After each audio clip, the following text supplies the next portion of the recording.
Hello, guys! Você já conhece o verbo to be, não é? Hoje a gente vai conhecer como é que ele fica no passado. Você sabe reconhecer? Então vem comigo.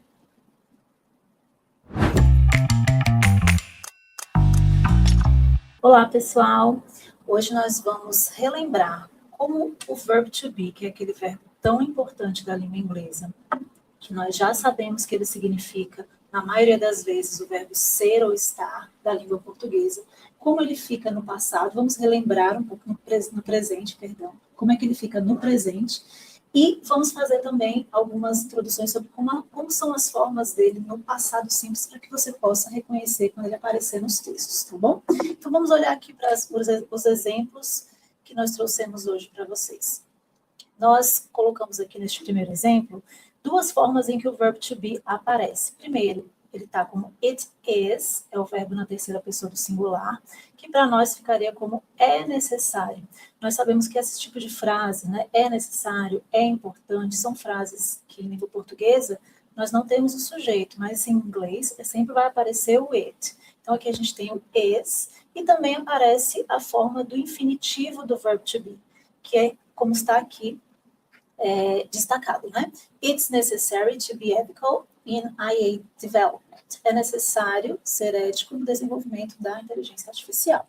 Neste outro exemplo, a gente também observa o verbo to be sendo conjugado para a terceira pessoa do singular, digital literacy, que seria algo como alfabetização digital, que aqui a gente entende que é como se o sujeito dessa oração, a alfabetização digital, fosse o it. Por isso que o verbo está aí como is. It is. É uma habilidade fundamental no século XXI. Neste outro exemplo, nós temos several countries are dealing with environment crisis. Então, vários países, muitos ou vários países estão. Observem que aqui ele aparece como na forma do plural, por conta do sujeito que está no plural, vários países. Se nós fizéssemos um paralelo com o pronome, né, o pronome pessoal referente a esse sujeito seria o they are, então vários países estão. Several countries are. Mais um exemplo, também com as duas formas, tanto no presente quanto no infinitivo, para que a gente observe. Isso é para a gente relembrar, né, como é que ele fica nas formas do presente e no infinitivo. E agora eu queria que a gente observasse e que vocês tentassem localizar aqui neste texto que nós trouxemos, como é que aparece esse verbo to be quando ele se refere ao passado, coisas que já aconteceram.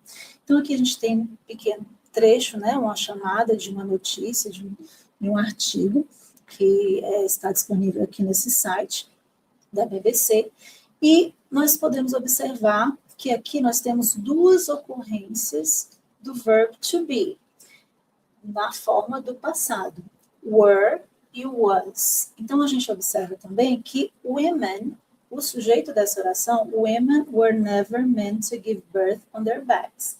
Aqui, women é o plural da palavra woman, que é mulher. Então, aqui são mulheres.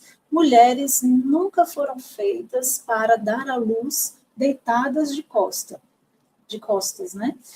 Então, por que elas fazem isso? So, why do they do that? Por que elas fazem isso? Aqui é a notícia, né? A chamada.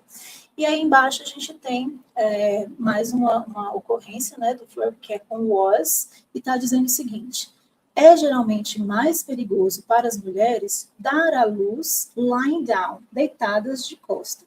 Mas a prática começou por conta de um francês que decidiu que isto era, olha aqui o verbo to be no passado, isto, né, a que estava se referindo, isso era mais conveniente para os homens. Então, aqui, a gente tem as duas formas que ele se apresenta no passado, tanto no singular quanto no plural, e nós vamos observar isso também nessa tabelinha que eu trouxe, para que a gente observe e entenda que, às vezes, ele vai aparecer como was e, às vezes, como were, e dependendo do sujeito da oração. Então, aqui nós temos os pronomes, né, os pronomes pessoais, né, no caso, os pronomes de sujeito da língua inglesa, e nós temos para I, was not, na forma negativa, e quando a gente tem uma pergunta, a gente desloca esse verbo para o início dessa pergunta, né, o início da frase, e a gente entende que ali é uma pergunta.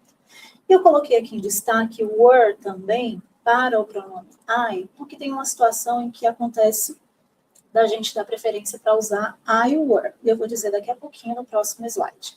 Então, aqui a gente tem para you, para we e para they, você, nós, eles ou elas, né? Nós temos a forma do plural, were, you were.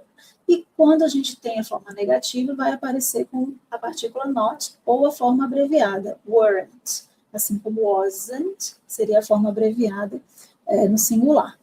E para he, she, it, que são os pronomes da terceira pessoa do singular, vai ser sempre was. Aqui na negativa e aqui para fazer a pergunta também de swap of verb para o início da frase. Muito bem, então a gente já entendeu, né, quais são as formas, como é que ele se apresenta no passado. E aqui eu trouxe alguns exemplos de sentenças, de frases em que esses verbos vão aparecer no passado. Então a gente vai dar uma olhadinha em alguns deles, para que a gente observe como é que ele aparece e o que ele significa. Né? A gente já sabe que, na maioria das vezes, a gente vai traduzir como estava, ou era, ou estavam, ou era, vai depender do sentido melhor para aquela frase. Então, essa primeira frase aqui que nós temos, when I was younger, quando eu era mais jovem, eu costumava jogar futebol todo dia. I used to play soccer every day. Eu costumava jogar futebol todo dia. Uma frase negativa com wasn't. I wasn't aware of the cybersecurity risks. Eu não estava consciente, eu não tinha consciência, eu não tinha ciência, eu não sabia dos riscos da cibersegurança. Então, aqui uma forma afirmativa, a forma negativa abreviada. Na segunda frase, nós temos, aqui está o exemplo que eu havia mencionado há pouco, quando a gente vai usar o were para I. Aí vocês podem olhar para um texto e de repente aparece essa sentença aqui, e vocês vão lembrar, nossa, mas não era I was? Por que aqui eu tenho I were? Porque esta frase aqui, ela é uma frase condicional. A gente costuma dizer que é a segunda condicional, né, que é uma situação hipotética, uma situação que não é real. Então, quando eu digo, if I were you, esse if é o se. Então, se eu fosse você, eu não sou você, então é uma situação hipotética.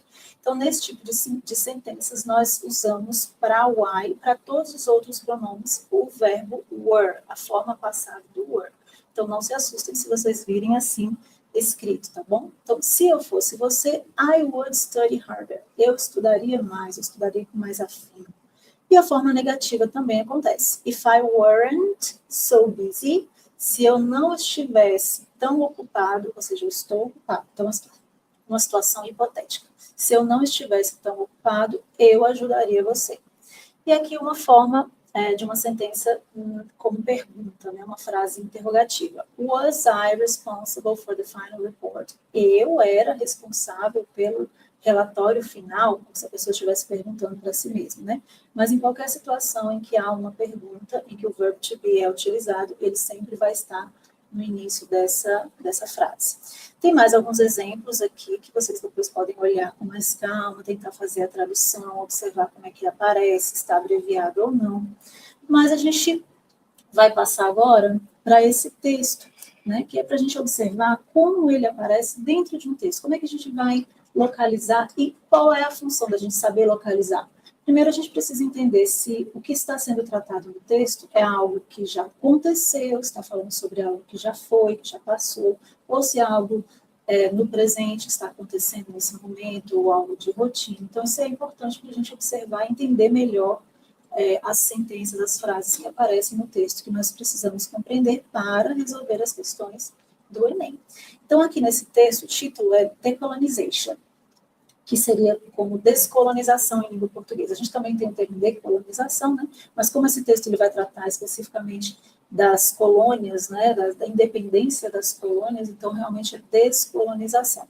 E aqui a gente tem as ocorrências do verbo to be no passado. Observem que tanto apareceu como was, como were, e a gente vai ler aqui, espero que vocês acompanhem aqui a leitura, tem algumas palavrinhas, de repente, que são um pouco mais desafiadoras, mas a gente vai fazer a leitura para vocês entenderem, né, qual é a função do verbo nessas frases. Quando as Nações Unidas foi fundada, aqui é interessante observar que está sendo usado o singular, a forma do singular, mesmo sendo Nações Unidas, United Nations, porque aqui a referência é da organização. a Organização das Nações Unidas. Então, ela foi fundada em 1945, algo em torno de 750 milhões de pessoas, aproximadamente um terço da população mundial, vivia em territórios que eram, os territórios não são mais, esses territórios eram, olha o were, plural, forma do plural, eram dependentes de potências coloniais.